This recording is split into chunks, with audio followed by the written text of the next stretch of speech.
Shalom saudara-saudara sekalian. Kali ini saya mengangkat satu tema, yaitu dalam kawalan Allah. Di dalam Keluaran 13 ayat 17 sampai 22. Jadi dalam setiap kehidupan yang kita jalani hari demi hari, waktu demi waktu, kita yakin dan percaya bahwa kita dalam kawalan Allah. Pernahkah kita berpikir seperti apa penyertaan Tuhan dalam hidup kita? Banyak orang berpikir kalau Tuhan menyertai maka semua akan baik-baik saja, indah, bahkan selalu mulus. Gambaran bahwa penyertaan itu berarti tanpa hambatan banyak mewarnai anggapan manusia tentang penyertaan Tuhan. Kita bisa belajar di kisah ini, di mana Musa membawa bangsa Israel keluar dari tanah Mesir dan Raja Firaun melepaskan mereka dari perbudakan di Mesir yang sudah hidup berpuluh-puluh tahun di sana, mengalami begitu banyak kesulitan dan penderitaan. Namun itu tidak membuat mereka tidak mengalami kesulitan lagi, malah Allah menuntun dan mengerahkan umatnya untuk melalui padang gurun pasir yang harus dilewati untuk berpuluh-puluh tahun. Bayangkan, untuk berpuluh-puluh tahun ada proses. Demi apa? Demi mencapai tujuan mereka, yaitu tanah Kanaan. Nah, di sini berbicara tentang kawalan, kita bisa melihat pemimpin negara kita, yaitu Pak Presiden Jokowi. Ketika dia mau pergi ke suatu daerah atau ke suatu tempat, Pak Presiden pasti membutuhkan yang namanya pengawalan. Supaya apa? Supaya perjalanan yang dilakukan oleh Pak Presiden ini bisa berjalan dengan mulus, dengan lancar. Nah, tapi terkadang juga ketika kita sudah berusaha memakai pengawal, melakukan segala hal untuk mencapai yang terbaik, tidak menutup kemungkinan terjadi masalah dalam kehidupan kita, dalam perjalanan kita. Entah itu kehabisan bensin atau ban kempes, atau mungkin juga masalah-masalah yang lain. Nah, demikian juga dalam kehidupan kita, saudara-saudara. Kita melakukan perjalanan hidup kita pasti membutuhkan yang namanya pengawal dalam kehidupan kita. Tetapi kembali kepada siapa yang menjadi pengawal dalam hidup kita? Apakah Tuhan atau diri kita sendiri? Terkadang tanpa kita sadari bahwa kita sering merasa Tuhan tidak menuntun hidup kita, Tuhan tidak menjadi pengawal dalam kehidupan, karena ketika ada masalah, seakan-akan seakan-akan kita menganggap Tuhan itu tidak ada, seakan-akan Tuhan lepas tangan dalam kehidupan kita. Tetapi saudara sekalian, ada hal yang perlu kita ketahui, bahwa Tuhan tetap menuntun kita. Tuntunan dan kawalan Tuhan tidak pernah lepas dari kehidupan kita. Hanya kembali lagi ke dalam diri kita, bagaimana kita memahami tuntunan Tuhan, pengawalan Tuhan dalam hidup kita. Ada dua hal yang saya mau bagikan kepada saudara-saudara. Kenapa? Dalam kehidupan kita, Tuhan selalu mengawal kehidupan kita. Apa yang dimaksud Tuhan? Supaya apa? Nah, di sini kita perlu sadari bahwa ada dua hal. Yang pertama yaitu Allah memiliki rencana yang indah dalam hidup kita. Berbicara tentang rencana yang indah, Tuhan dalam kehidupan kita itu merupakan suatu misteri atau suatu tanda tanya besar, karena kita semua tidak ada yang mengetahui bagaimana rencana Tuhan terhadap hidup kita.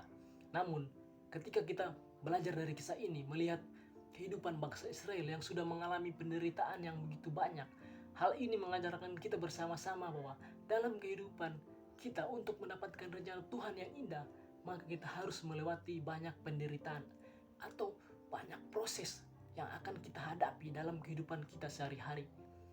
Terkadang kita hanya mau rencana Tuhan yang indah dalam hidup kita, tetapi kita tidak mau akan proses dan penderitaan yang Tuhan berikan kepada kita sebagai ujian.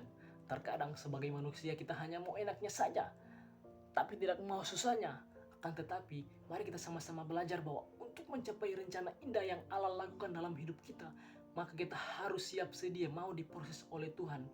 Karena kita percaya bahwa ketika ada begitu banyak proses yang kita alami, dan kita bersandar kepada Dia, pasti semua itu terlewati. Sama seperti kita sekarang ini dalam masa-masa kuliah, di mana ada proses yang terjadi. Kita diberikan tugas, tanggung jawab. Ketika kita diberikan tugas, kita menyelesaikannya dengan baik, pasti kita mendapatkan nilai yang bagus. Tetapi ketika kita mengerjakan dengan asal-asalan, pasti kita mendapatkan hasil yang tidak baik. Nah, mari kita sama-sama belajar mengambil komitmen bahwa Tuhan, saya mau Tuhan menjadi pengawal. Saya mau Tuhan yang menjadi pengawal dalam kehidupan saya, menjadi pengawal bagi saya dalam sepanjang kehidupan saya. Hal yang kedua yang saya mau bagikan, di sini, yaitu di mana maksud Tuhan, yaitu Allah dia melakukan hal-hal yang baik, ya. Poin yang kedua ini, di mana dia mau melakukan hal-hal yang baik dalam kehidupan kita. Di dalam kehidupan yang kita jalani, entah itu hidup yang bahagia atau tidak, itu merupakan sesuatu yang baik yang sudah Allah lakukan pada hidup kita. Terkadang kita hanya fokus dengan rencana Tuhan yang baik yang terjadi dalam hidup kita. Tetapi ketika ada satu rencana Tuhan yang belum terselesaikan dalam hidup kita, atau tidak dengan keinginan kita, kita malah merasa kecewa dan marah sama Tuhan, sehingga membuat kita jauh dan tidak mau bangun komunikasi lagi dengan Tuhan. Dalam kehidupan dan dalam kehidupan yang kita jalani, kebanyakan dari setiap kita berpikir bahwa ketika ada Allah yang menuntun hidup orang percaya, maka semua jalan dipermudah, semua permasalahan dijauhkan, dan semua hal yang mengganggu ditiadakan. Mungkin saudara-saudara tidak salah berpikir dengan demikian. Namun firman Tuhan menegaskan dalam hidup kita bahwa ketika Tuhan menuntun umatnya yang dikasihinya, maka ternyata tidak membuat semuanya menjadi lebih mudah, membuat semuanya tanpa masalah, dan membuat semuanya hal menjadi baik-baik saja. Justru kita harus pahami bahwa tuntunan Allah memberikan hal-hal yang luar biasa bagi orang percaya. Karena ia ingin memastikan orang percaya itu mencapai tujuan yang benar dan harum di hadapan Dia. Yang kedua yaitu supaya kita orang percaya itu dibentuk karakter kita yang berkualitas, yang berrohani tinggi, dan memiliki mental yang tangguh dan siap sedia untuk melayani Dia. Nah, ini menjadi sebuah perenungan bagi kita saat ini. Apakah saat ini kita merasa sedang tidak dikawal oleh Allah, atau kita hanya menghindari pengawalan Allah? Mari saya mengajak saudara-saudara sekalian mengingat tentang bagaimana penyertaan Tuhan dan pengawalan Tuhan dalam hidup kita sampai hari ini. Kita belajar dari bangsa Israel yang mendapatkan pengawalan saat keluar dari perbudakan di tanah Mesir dan berjalan di tanah perjanjian.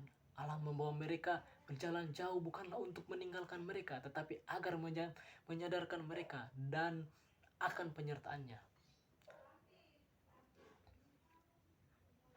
Lalu bagaimana dengan kehidupan kita saat ini? Dalam menjalani kehidupan sehari-hari, seringkali kita merasakan ketakutan akan hari-hari ke depan yang kita lewati. Kita harus percaya bahwa tuntunan Allah, penyertaan dan pengawalan Allah dalam hidup kita tidak pernah lepas sekalipun kita harus melewati jalan yang berputar jauh atau banyak proses yang kita hadapi. Kita harus yakin dan percaya Allah selalu mengawal setiap kehidupan kita. Haleluya. Amin. Shalom.